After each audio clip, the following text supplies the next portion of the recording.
Although some manufacturers are saying that sedans don't have any potential in their future lineup, Nissan is not one of those companies. And the Sentra is one of their most popular vehicles in America and the most popular nameplate, they tell us, when all sales are calculated. They've sold over 6 million Sentras in the world, and we're getting an all-new one for 2020.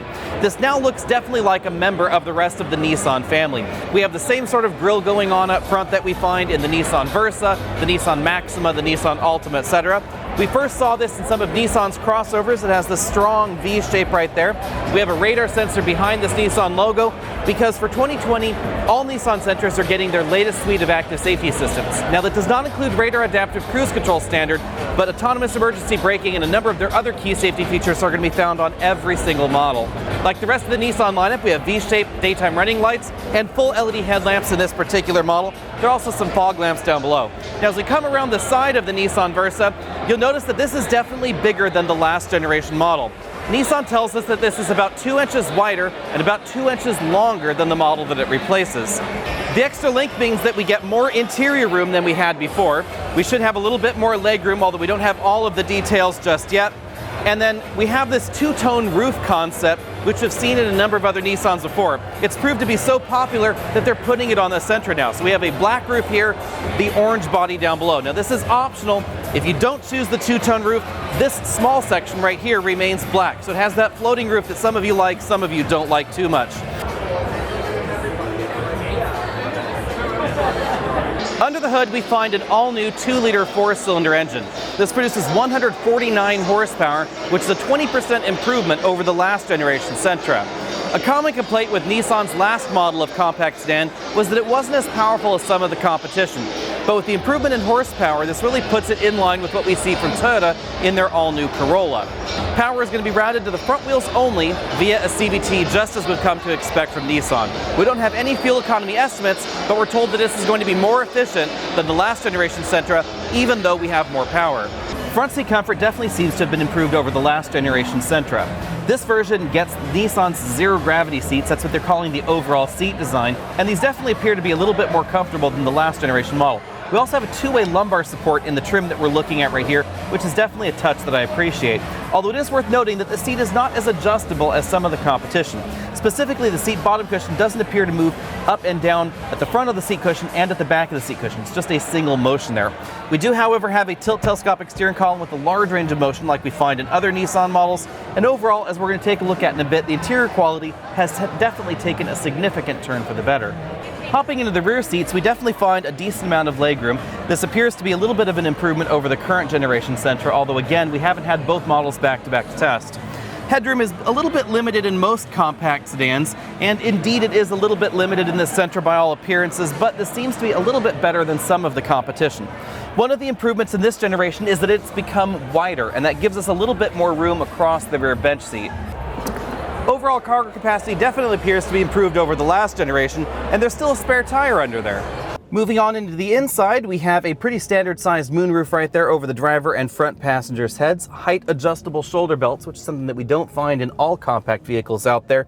Nissan has given us an attractive blend of materials in this cabin. We have that charcoal outside to the seat. We have perforated sections there on the seat back and seat bottom cushion right there on the bolsters, and then this quilted material in the middle, which definitely has a high-class feel to it. Moving over to the front doors, we find a lot of soft-touch materials going on. This is not something that we find in every entry in this category. But keeping in mind that this is a relatively inexpensive vehicle, we do still have some hard plastics lower on the dashboard. We have a pretty decently sized bin-style glove compartment right there. 2 different touch screens are available in this interior, depending on the model that you get. We have a base 7-inch screen and upper-level 8-inch screen. This optional 8-inch screen gives us Apple CarPlay and Android Auto. Unfortunately, we weren't able to turn it on, but it does run the same software that we see in the rest of Nissan's lineup. We have these 3 large air vents right here in the middle. This reminds me a little bit of the Kia Stinger's dashboard, which is not necessarily a bad thing to be reminded of. Below that, we have 2 zone automatic climate control, heated front seats. This is also where we find our USB inputs for the infotainment system. The engine start-stop button right there. Shifter down here. There's a sport button right there on the shifter. 2 decently sized cup holders and a soft touch armrest. The instrument cluster appears to be shared with some of Nissan's larger vehicles rather than the Nissan Kicks or the Versa. So we have a small 7-inch LCD right there in the middle, but it's not offset to one side like we see in some of Nissan's smaller vehicles. We have basically the same steering wheel that we see in a wide variety of Nissan products. This is one of my favorite steering wheels in the business. It has a very attractive and functional flat bottom that helps folks get in here without bopping your knees on it. This model appears to have the optional adaptive cruise control, so we have a distance button right there on the right side of the wheel. On the left side, we find the infotainment buttons and the buttons that control that multifunction LCD. After we shot this video, I was able to talk with some of the Nissan engineers about what's going on under the skin. Now, we haven't been able to drive the Sentra yet, but they're promising us a much sportier experience, mainly thanks to an all-new independent rear suspension. Again, we don't know a lot of the details about the Sentra. We don't know how wide the standard tires are or exactly what they'll be, but the new suspension setup and the wider format of the vehicle, remember width has gone up about 2 inches overall versus the last Sentra, is likely going to improve both handling and the overall ride. Something that we also saw in this current generation Nissan Altima, where it really made a serious move forward in terms of overall handling capability. Nissan also tells us that they've streamlined the lineup, so instead of having 5 different trim levels to choose from, they're down to 3.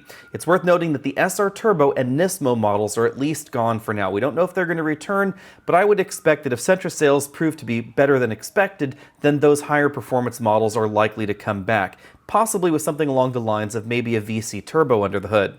But as I said before, we don't know what pricing is going to be like for 2020, although we do expect to see that sometime soon. This is going to go on sale in January or February of 2020, so we should start seeing those pricing numbers come out very, very soon. It's probably going to be a little bit higher than the 2019 model, which started just under $19,000.